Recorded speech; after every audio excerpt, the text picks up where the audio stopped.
Hello guys, how's it going? My name is Dalaran, and today we'll be taking a look at the MAGE Legendaries available right now for testing on the alpha, or in a few days it should be a beta, available to a lot more people.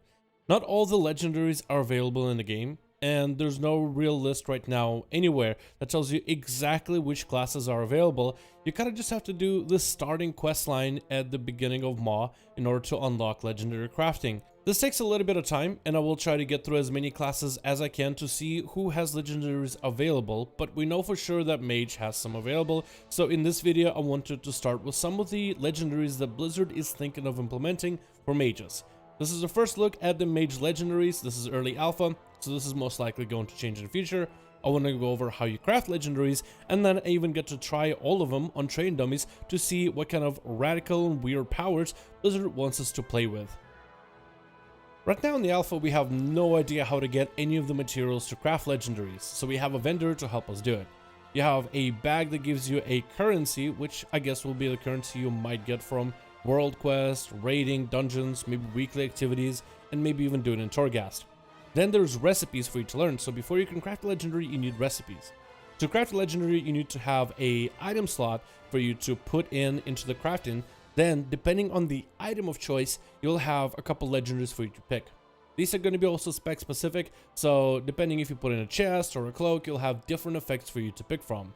And to create the legendary, you also need to have a rune of a stat, whether it's critical strike, mastery, versatility, or haste, so you can determine which secondary stats you want for your legendary. So not only do you craft the specific bonus, but you also make sure that it's the right stats for your spec.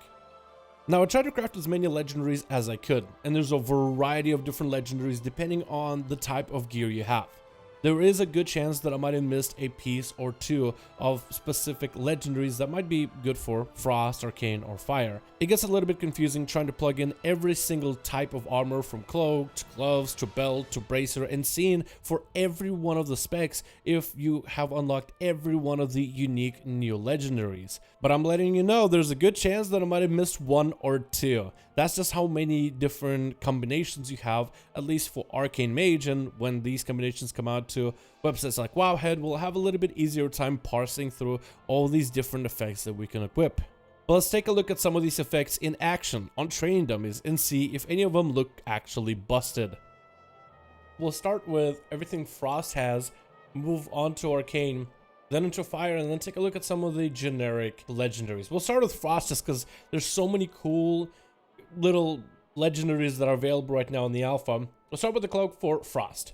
The cloak for Frost does is ice lance has a 50% chance to explode into shards of ice when it hits the target, dealing extra frost damage, which is a little bit more than your normal ice lance, unless you get Fingers of Frost, crit proc, damage to 5 enemies near the target. This effect is increased to 50% if the target is staying in a blizzard. So if I wear the cloak and I use the ice lance, you can actually see glacial fragments proccing right there from my cloak. So an ice lance hit an enemy for 471 and it just tags on 500 extra damage.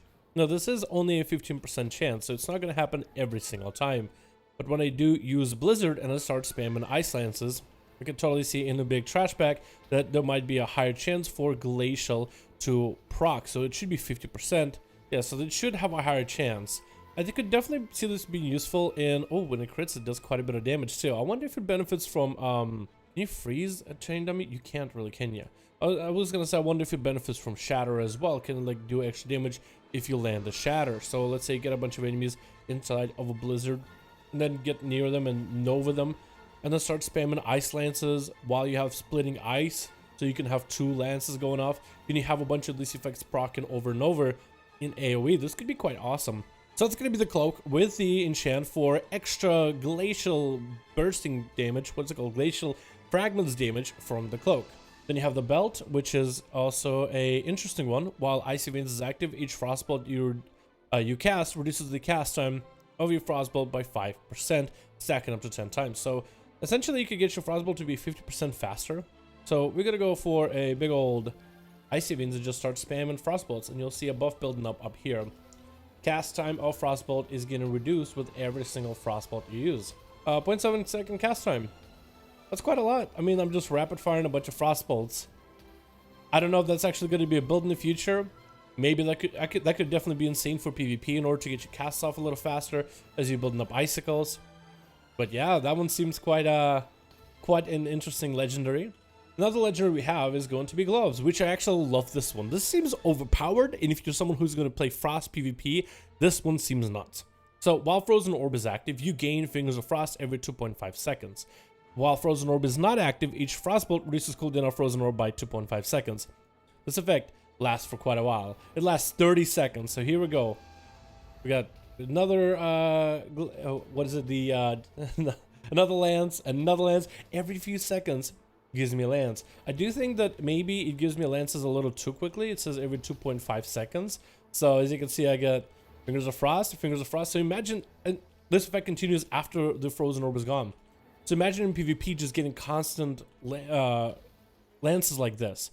Fingers of Frost procs with the lances, that should be one more here. And as you Frostbolten, I mean, you cut down the cooldown of Frozen Orb quite quickly. So in PvP, I think this could be quite nuts, because when you have Frozen Orb active, you're just going to be fed so many lances. So you can go for Comet Storm playstyle. Hell, you can go for Freezing Rain just so you can get Frozen Orb back faster. That might actually be good in PvP, but you can go for Comet Storm. You can go for Ebon Bolt or Chain Reaction. Actually, Chain Reaction probably would synergize this really, really well, because you get in Fingers of Frost, so it's almost a guaranteed crit proc. Ice Nova, you can go for Polymorphs in between. Like, you can do so much, and you just always have a setup of lances, so you can kind of continue pressure in PvP. The amount of damage you can put out, especially in PvP, this is going to be nuts, but in PvE as well. I mean, if you want to be a mobile mage, you literally can do that if you wish. You just insta-casting the whole time. Insta-casting some more. Insta-casting some more. I can continue insta-casting. I mean, if you ever had an issue with standing still as a Frost Mage and always having to get Frostbolts out in order to get your big damage out, look at this. And all I need is a couple Frostbolts in order to get my Frozen Orb back. That's all I need to do. This might actually be quite revolutionary for mages, or for Frost Mages in particular, whether for PvP or PvE. We have still no idea if legendaries are going to be useful in PvP. It's implied that maybe, since, you know, they're letting us use Soulbinds in PvP, maybe legendaries will be usable in PvP. But for now, we have no idea. But that was everything available to Frost. I want to take a look at some Arcane, see what they are getting. So I made a shoulder, and it has an effect where increases damage done by Arcane missiles by 10%. So a flat increase. Each time Arcane missiles hits an enemy, the damage of the next Arcane barrage is increased by 2%. This effect stacks. Now I don't know if this effect is... Oh no, is there a cap? Now I'm thinking this effect might have infinite stacks. Arcane Barrage doing 66% more damage. Oh, this effect doesn't have stops, does it? Oh no. Oh no. Okay, I think we reached the 100%, 200% more damage. So on tooltip, it'll do 3,000. I mean, with encounters flow cycling, it'll do extra damage, but it also should deals 35% additional damage for each arcane charge. So as we are getting ourselves some arcane charges, the damage goes up to 4,000, close to 5,000. It's 7,000. I have 2,200 health. So this is like, what? Close to a third of my health or something? Big arcane power. Huge setup. 16,000 arcane damage. I have 22,000 health. Yeah, this seems balanced. Then I have a set of pants where evocation grants 2 arcane charges while channeling evocation increases the intellect. So this isn't anything new. This is just the trait from Battle for Azeroth, repackaged and I think added exactly as it is as a trait. So now it increases intellect by percentage, which I think might be better because it'll constantly scale instead of giving you a specific number. So you won't really care about the item level of the piece. I mean, it's not a bad legendary, it's just it was always overshadowed by other effects, but it's not bad. The next effect is going to be also a trait from the Battle for Azeroth. Arcane Barrage deals additional 40% damage against targets below 35 health. So this is going to have a little bit extra execute potential, mostly in Mythic Pluses. Maybe useful in PvP if you can get someone low enough. So that seems like an interesting effect, but nothing really new. Arcane Mages are going to have 2 traits from BFA, repackaged as a legendary, which are not bad. Like, at least there's some useful abilities, but yeah, not as much variety as what Frost has gotten. Alrighty, let's take a look at fire. Now, fire is about the same as it was on BFA. Well, there's a couple different legendaries available for you, but there's some that are going to be very, very familiar. We're going to start with this necklace. Casting 30 fireballs or pyroblast calls down a meteor on the target. Hitting the enemy player counts as double enemy player. So these are intended to be in PvP. And here goes the meteor on the next fireball.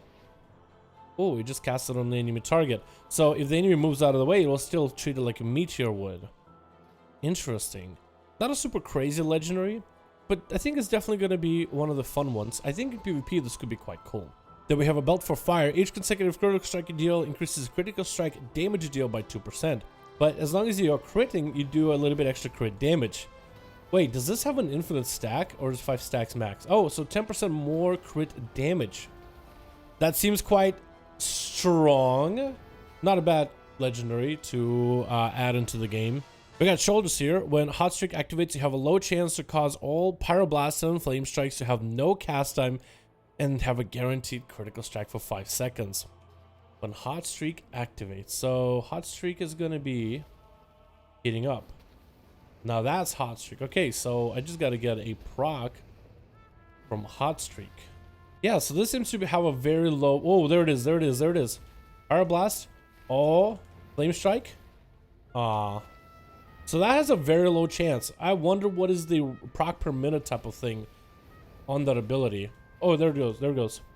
So insta-cast, and they all are crits, which is crazy. Oh, wow. This is cool. This is definitely RNG, but if it procs, this could be some big slam and damage. I like it. It's so weird, but I kind of like it. And then we get the bracers. After combusting, consuming 6 hot streaks, your next non-instant cast pyroblast within 50 seconds grants a combustion for 6 seconds. After consuming 6 hot streaks, so I'll get a hot streak here. Oh wait. Oh, next non-instant cast pyroblast. Oh, I'm messing up. That's what I'm doing wrong. I forgot that I had to get a non-instant cast pyroblast. Oh, okay. Yeah, I completely messed up that part. Something about pyroblast that I didn't read. Okay, so you build it up and then you get a pyro to kind of set you up. Okay, that was weird. I thought for some reason as soon as you consume it, it would give me combustion. That's kind of cool. There's a bit of lag on the server, and I think combustion is still doing this weird thing where it's not actually 100% crit. It says 100% crit.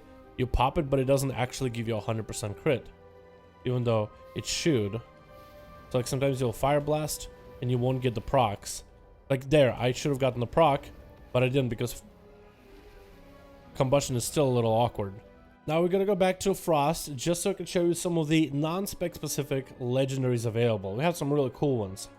First of all, we have this chest where activating one of the barriers activates all other barriers with 40% effectiveness. So when I have all 3 barriers available, we have 2,000 plus roughly 2,000 plus roughly, so about 6,000. So I'd say slightly more, if anything, slightly more than I would normally get with Ice Barrier plus all the secondary effects. That's a pretty cool one for like a defensive all-purpose legendary.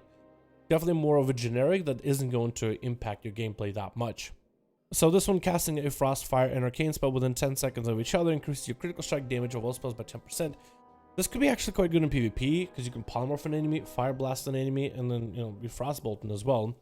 But this gives every spec ability to get a Frost, Fire, Arcane spells back to back, and then you have 10% critical strike damage from all your spells, which is again more of a generic, but at least kind of a damage buff. So if I have all of my non-spec abilities here available, I can Arcane Explosion and then Frostbolt, and that should give me a buff.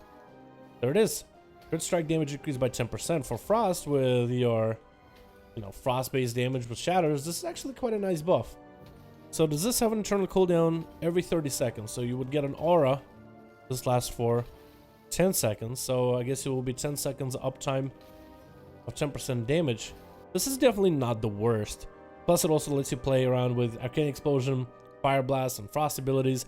If you're a Frost Mage who's going to polymorph an enemy, then fire Frostbolt at an enemy to set up damage, or let's say throw down a Frozen Orb into a Fire Blast. A Frost Mage, I think, would be able to get so much more use out of it in PvP than some of the other specs, unless you go for a Nova into a Poly, into a Fire Blast on a target that you're trying to kill, and then every spec can actually get value. Now, I think it just fixed how you would do it in PvP. You would Nova, Poly, into Fire Blast on a target you want to kill.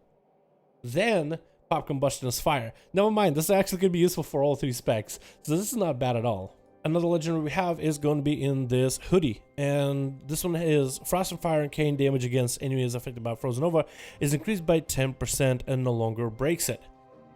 This can be kind of useful in PvE, but it's your Frost, Fire, and Arcane. Can your dungeon group members, right? Can your guildies, when you're doing some dungeons, can they still break your Frost Nova? Because then it's going to go out of the window. And this is primarily a PvP thing. Wow, I kind of like the idea. Too bad these trained dummies cannot be Nova'd, so it's not like you can really test it. Then we have these boots with Fireball, Frostbolt, and Arcane Blast have a chance to give you expanded potential, which causes your next Hot Streak, Brain Freeze, or Clear Casting to not be consumed. So let's see if we get Fingers of Frost proc to not be consumed. So it's Frostbolt that can give me this effect. Oh, there it is. Next Hot Streak, Brain Freeze. So my Brain Freeze, so I can use a Brain Freeze here. Not consumed. I like how it gives you a 5-minute buff. It actually lasts for quite a while. So in dungeons, you actually will be able to take this buff for quite a bit. I kind of like it. That's really, really tame, but I kind of like it. I don't know what's the proc chance of it. So it proc pretty early on. I'd say it procs maybe about once every 20 seconds or so. Once every 30 seconds maybe. Yeah, that's really not bad. I think for Fire, this could be good. For Arcane Mage, this could be good. And for Frost, this could be pretty good. Definitely not terrible, but really quaint as well. And lastly, while you have temporal displacement or similar effects, you may use Time Warp at a reduced effectiveness, granting 15% haste for 20 seconds. So in an opener, you would have Shamans. If you are a mage with this legendary, you will not want to lust at the very beginning. You'll have someone like a Shaman lust in the opener, or maybe like a Hunter with a lust pet. Or I guess you could also have drums for your group. I mean, you would lose some value of it. But you would have like a Shaman in a raid group, lust everybody in the opener, or Heroism if you're Alliance. Everybody goes in through the burst, does the damage, and the mage would kind of time their Time Warp as soon as they lose the Bloodlust buff, while Temporal Displacement is active. So you would go from like 40 seconds of 30% haste into 20 seconds of 15%, which will give you a pretty massive opener for burst. For Fire, this would be quite nuts. I think for Frost, this is where it would be really good, because Frost Icy Veins last for quite a while, so you continue to use all that haste into your continued burst would be quite cool. I think Arcane would also benefit from this as well, because they will have a lot of the burn phase at the very beginning, but then being able to continue damage with how hard some of the Arcane abilities hit, especially with some of the changes they're getting for BFA with certain talents, where if you're above a certain amount of mana, you do extra damage. But then being able to get extra haste to get that mana out and get those blasts out, I think would benefit. For Fire, I think there's just more Fire Blasts and Pyros, which I would say would synergize with maybe other legendaries to proc things, but you can only wear one legendary on Shadowlands right now, so if that stays, you actually won't be able to get as much value. But thank you guys so much for watching this video on the legendaries that we have for Mage. I want to check out some of the other class legendaries as well. I'm interested in a Deathlike legendary and Rogue legendary whenever that comes out, but I think I'll try to get through these classes little by little. Right now I have a monk that actually completed the legendary quest thing, and there's no monk legendaries that are functional right now, which I'm a little sad by, but it'll take me a little bit of time to get through a variety of these classes. I'm mostly interested about the new legendaries and how they'll impact and react to the gameplay, kind of like what's it like to play in hitting a train dummy with them. And I wonder if Blizzard will let us take these legendaries into dungeons for us to really truly test them, because I would really like to see how some of them perform out in PvE content. But thank you guys so much for checking out this video. Let me know your thoughts. Which class should I cover next as soon as it's available? You can let me know any class. Well, some of them will be available right now, some are not, but I'll try to get to some of the ones you guys want to see as soon as I can, as soon as they're up. Thank you guys so much for watching. Hope you enjoyed. I'll see all of you in the next one.